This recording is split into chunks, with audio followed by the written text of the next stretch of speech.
Hi, Ben. Thank you for joining today. Really looking forward to our discussion. Ben, you are our Chief Innovation Scientist here at IMS, which stands for Insurance and Mobility Solutions. But you're also an expert in road usage charging. You've been involved in a multitude of projects over the last decade or more. And that's what we're going to be focusing on today. I suppose as a first question, I wanted to ask, why is road pricing important? Why are we looking at alternatives today? Oh, it's a very good question, Claire. Road pricing is fundamental to the way that we maintain roads, both in the U.S. and globally.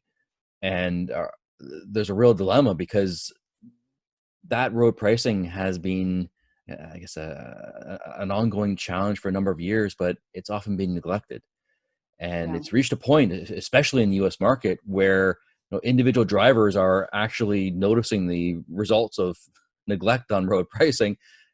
Bigger potholes, roads that need more maintenance, and a reduction in people actually maintaining the roads. And it's Absolutely. it's no fault for the maintenance crews. It's actually a fundamental problem in the flow of revenue to fund that maintenance. And in fact, in the U.S., there's a federal highway trust fund, a federal fund that's used to fund 70% of road maintenance. That fund is on track to be insolvent by even 6 months from now, summer 2021. Wow. So this is, it's a hidden problem, but it's quickly surfacing and becoming a real challenge for governments, across the U.S. And we're starting to see, some of these impacts globally as well.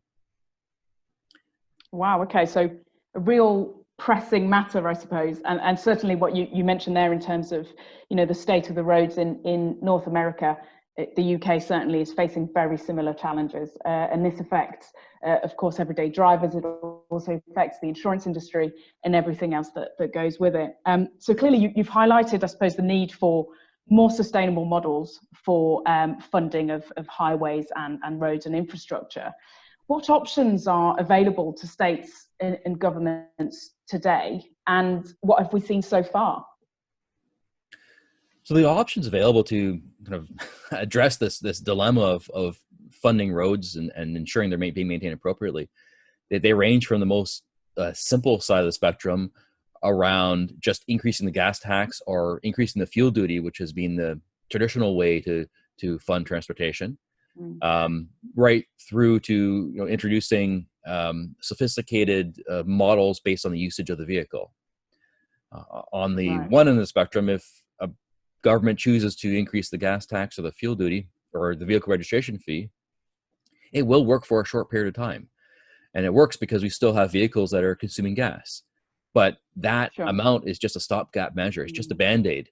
And eventually that increase in the fuel tax or the gas tax will end up putting us back in the same situation that we are now.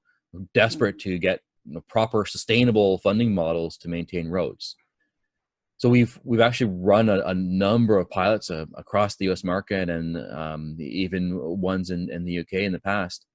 And in all of those pilots, the realization and the recommendations of the government agencies involved was that our usage-based model was the only viable path forward. Right. So it's not a matter of what options are available. It's a matter of what type of usage-based fee should be used to deliver a sustainable funding model and a sustainable model to keep our transportation networks viable for everyone, because we rely on these networks. They're not optional anymore. They are an essential part of life, whether it's personal activities or business activities. Yeah, and I suppose, you mentioned there usage-based models. I think there is also an appeal, whether that's from a consumer, a driver perspective, or a government or state perspective, for models that are fairer and seen as fairer, because some of the alternatives that you mentioned don't feel that fair from a consumer perspective. And I suppose as soon as you look at a usage-based model, based on your actual usage, that feels like a much fairer way. So you mentioned some of the options there. In terms of the actual technology for usage-based programs, what are the options there? There might be some options. What are the different options that you know, we see today in market? No, that's fair. And you raised a good point earlier about the fairness of the models. Uh, having a vehicle sitting in your garage and still being, you know, charged an exorbitant annual fee for that vehicle just doesn't seem right at all. So Exactly. that's a very good point. You know, people are accustomed more and more to, you know, paying for what they eat or paying for what they consume. So it's logical and something that is, you know, well understood in the market. In terms of technology options, there are several.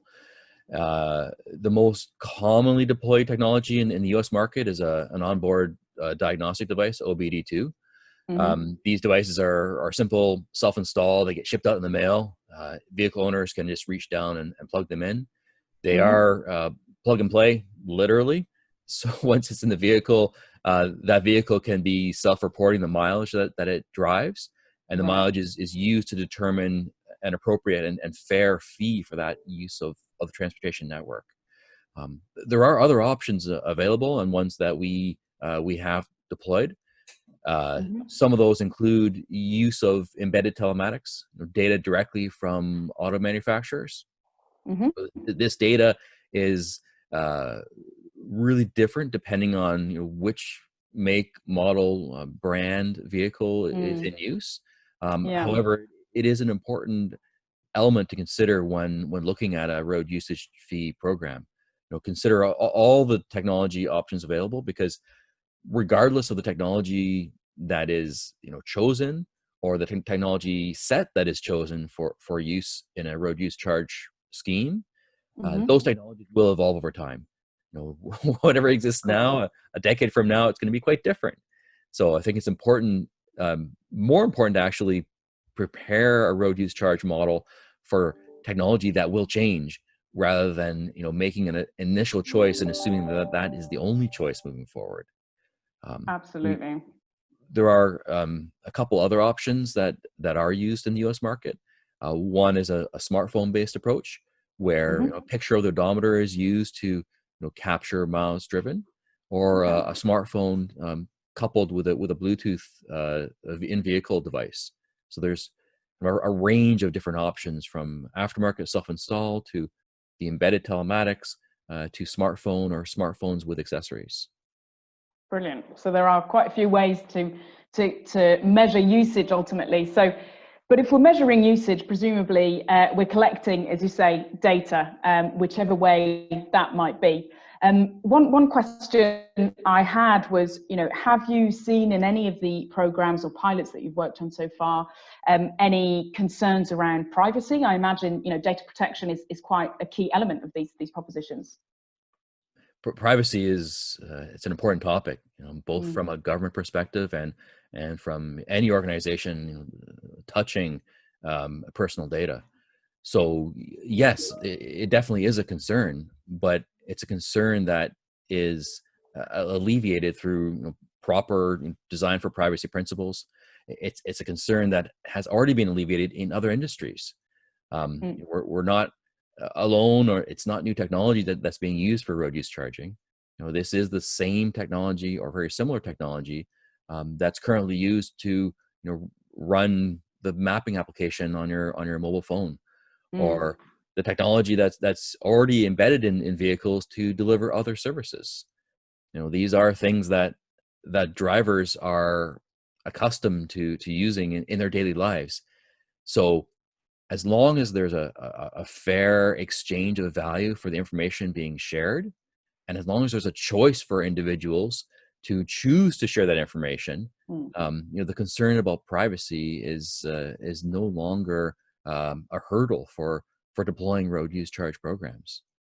And sorry, the choice part I think is quite important, because with any road use charge program, that there will be outliers. There will be individuals that do actually prefer to pay the exorbitant additional annual fee for that vehicle to sit in the garage, and that's perfectly fine, because that is ultimately the vehicle owner's choice.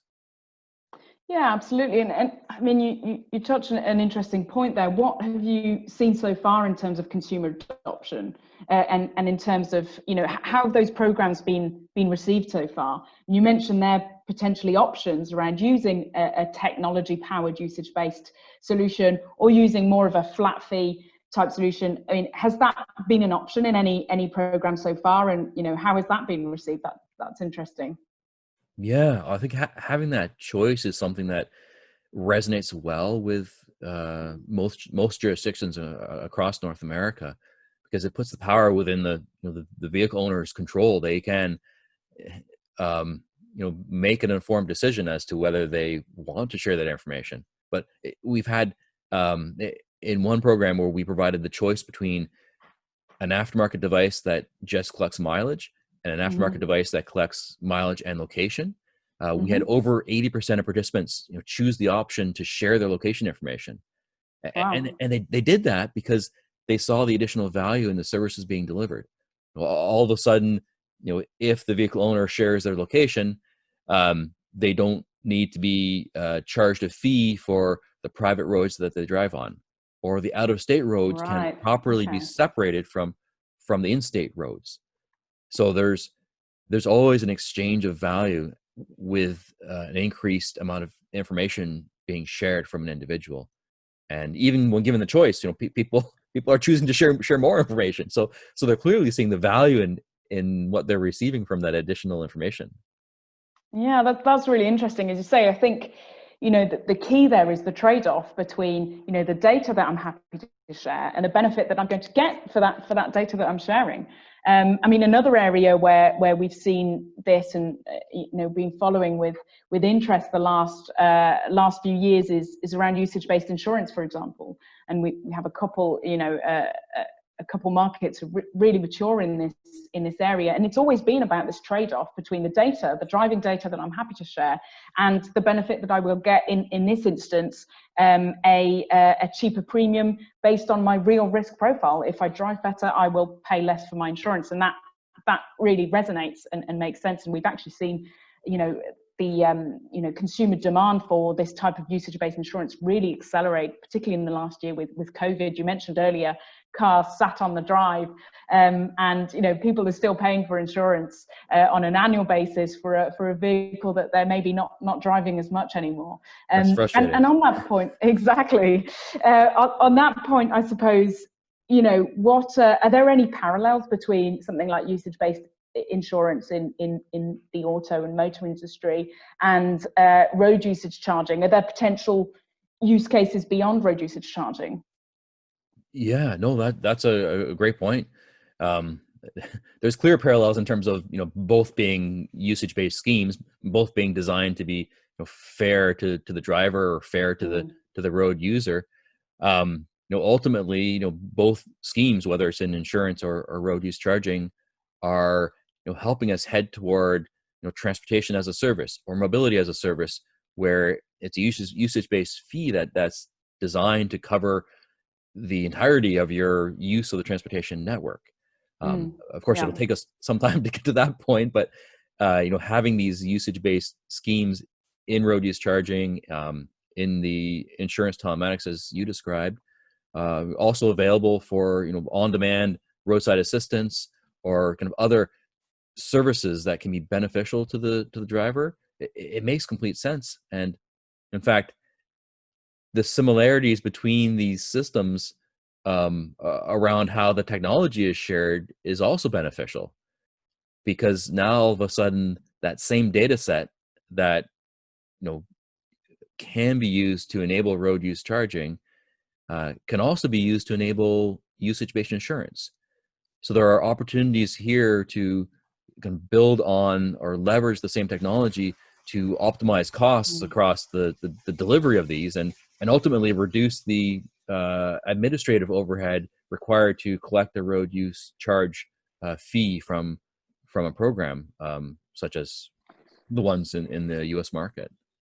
Yeah, I think that's a real game changer, because if, as a driver, I've already shared my driving data with my insurer, because I'm looking to, I know I drive well, and I'm looking for a better insurance premium to reflect my risk. And then, or if I've already agreed to share that driving data with my local government, because that's how they're going to, that's what they're going to use to charge my road use. You know, I might as well share it with other people and other institutions where I know with transparency that I'm going to get a benefit. So I think that's a really interesting development as we start seeing these things develop. Obviously, you've spoken a lot about North America. That's where we've seen, you know, the most programs so far, and I think the experience there is really invaluable. I wanted to wrap up by understanding what are the learnings based on your experience in North America, which we can bring to Europe. And I guess if you were a policymaker looking to deliver a road usage program in the UK or in Europe, you know, what are maybe the 3 basic things you need to have at the top of your agenda to ensure that it's a success? Yeah, I'm not a policy maker, but I can provide, you know, some suggestions based on our experiences, you know, across these markets. And I guess the first recommendation would be to actually keep things simple. I know that sounds like a cliche, simple, but it's it's extremely important when it comes to road use charging, because with complexity comes hesitation. With complexity comes, you know, challenges in adoption of technology or in rules. The programs that have been enacted in North America have all been ones that are very easy to understand for the vehicle owner, and very simple to implement. I'm not saying that complexity should be removed. I'm just saying that starting simple is essential for adoption, because it's easy to understand a pay per mile scheme. It's complicated for a driver to understand that they may have a different rate depending on the time of day they drive, or where they drive, or what kind of vehicle. It's just the more things the driver has to think about before they drive in their vehicle, the harder it's going to be to gain public acceptance around it. Yeah, absolutely. Just, I think the caveat on that is, you know, a simple scheme with a platform or a set of technologies that can enable the more sophisticated models as the program expands in the future is also important, because at some point these tools, the road use charge schemes that are available, are also very helpful to enable traffic shaping or congestion management, or you know, to help ensure more effective use of our transportation network, not just the sustainable, fair funding of the network. So that kind of the balance between simplicity and, you know, future-proofing the platform and technology go hand in hand. Yeah, absolutely. I think a second point would be the the importance to spend enough time on the invoicing. Not the mechanisms of invoicing, but the look and feel of the invoice. And this also may seem like a strange recommendation, but that invoice is one, and depending on how the programs are deployed, that invoice may be the most important piece of communication, you know, between the government authority and the vehicle owner. So leveraging that communication to convey, you know, positive messages, to convey useful information about how the vehicle is being used, about how much of the road network is being used, you know, giving that invoice, you know, closer to a utility invoice, like a electricity bill or a gas bill, is something that does seem to work well with the public. Not like a credit card bill. Just the utility bill is a better model, we've found in the US market, at least. Oh, interesting. Would there be a third point? There's many more points, but in terms of ranking them, I'd say the third point would be to make sure that all levels of government are included in the discussions, because the transportation network is not one that is funded or maintained just by one entity.